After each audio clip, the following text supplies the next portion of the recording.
దగ్గర దగ్గర 2 years waiting తర్వాత వచ్చినటువంటి సర్పంచ్ ఎలక్షన్లు అయితే గ్రామాల్లో చాలా చిత్ర విచిత్రాలు చోటు చేసుకుంటున్నాయి. ఎందుకంటే చాలా రోజుల నుంచి ఈసారి ఎట్లన్నా సర్పంచ్ వేయాలి, సర్పంచ్గా గెలుపొందాలనో లేకుంటే సర్పంచ్గా పోటీ చేయాలని చాలామంది ఇంట్రెస్ట్.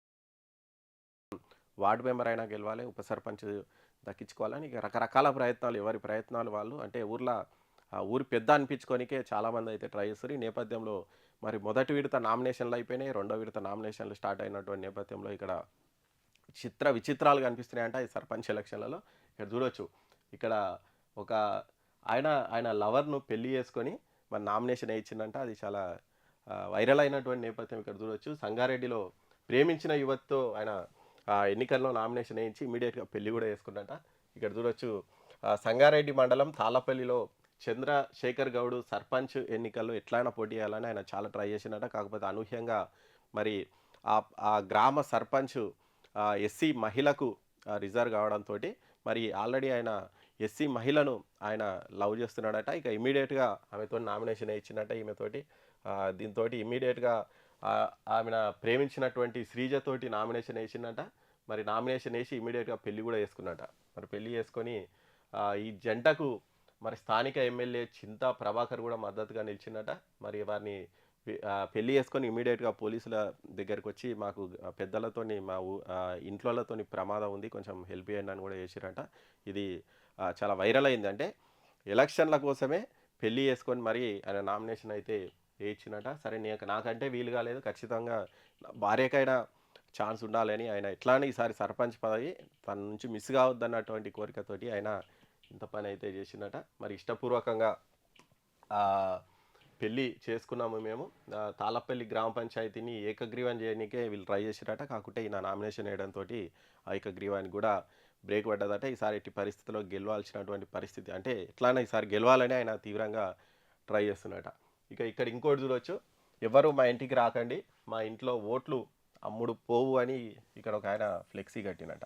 ఇప్పుడు మామూలుగా సర్పంచ్ ఎలక్షన్లు అంటే ఎట్లుంటాయి, ఇక ఆల్రెడీ ఊర్లలో సాయంత్రం అయితే కాటర్ బాటిలు, ఇంత పైసలు, ఇక రకరకాల ప్రలోభాలు, మా ఇంటికి వచ్చి మీకు రోడ్ వేపిస్తాను లేకుంటే ఇంకేదో చేయిస్తామని రకరకాల ప్రలోభాలు గురి చేస్తున్నటువంటి నేపథ్యంలో మా ఇంట్లో ఓట్లు అమ్మబడవు అని సిద్దిపేట జిల్లా హుస్నాబాద్లో ఒక గ్రామ యువకులు మరి ఫ్లెక్సీలు కూడా ఏర్పాటు చేసిరట. మేము గ్రామాభివృద్ధి కమిటీ బలోపేతం చేసి స్వచ్ఛందంగా ఓటు హక్కు వినియోగించుకోలేక వీళ్ళు చైతన్యం చేస్తారట వీళ్ళు. ఇక ఇంకో దగ్గర ఇక్కడ చూస్తే రిజర్వ్ ఓటర్ ఒక్కరే, ఆమెనే సర్పంచ్.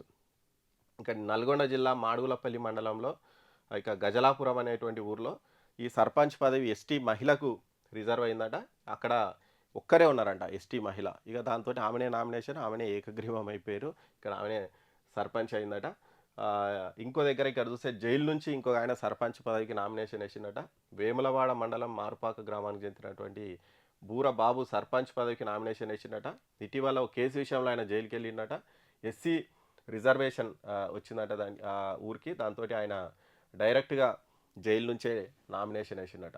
ఇక ఇంకో దగ్గర చూడవచ్చు, నువ్వే పోటీ చేయాలని ఒక ఆయన సర్పంచ్ పదవి బీసీ మహిళకు రిజర్వ్ అయితే మరి ఆయన కాంగ్రెస్ జిల్లా ప్రధాన కార్యదర్శి తల్లి ఉన్నదట, సతీష్ తల్లి రాములమ్మ సర్పంచ్ ఎన్నికల్లో పోటీ చేయాలని ఓటర్ కాళ్ళ మీద పడ్డాడంట. ఇట్లా రకరకాల విచిత్రమైనటువంటి సంఘటనలు అయితే ఊర్లలో కనిపిస్తుందట. ఇట్లా చాలా వరకు ఇక కొడంగల్ నియోజకవర్గంలో టీడీపీ మాజీ అధ్యక్షుడు ఒక ఆమె వాళ్ళ భార్య ఏకగ్రీవంగా ఎన్నికైనరట. ఇక సర్పంచ్గా గెలిపిస్తే 22 గ్యారంటీలు అమలు చేస్తా అని ఒక ఆయన పెద్ద మేనిఫెస్టో ఇచ్చినట. 100 రూపాయల బాండ్ పేపర్ మీద రాసి నేను గెలిపిస్తే ఏమేం పనులు చేస్తాని ఆయన ఒక బాండ్ పేపర్ రాసి 22 హామీలు నెరవేరుస్తాని కూడా ఇక్కడ కనిపిస్తుంది. అంటే ఇక రకరకాల చిత్రమైనటువంటి విన్యాసాలు అయితే చేస్తున్నారు, విచిత్రమైనటువంటి ఘటనలు జరుగుతున్నాయి సర్పంచ్ ఎలక్షన్లలో. ఇంకా ఇవి కంప్లీట్ అయ్యే వరకు ఇంకెన్ని చూడాల్సి వస్తుందో మనం చూడాలి.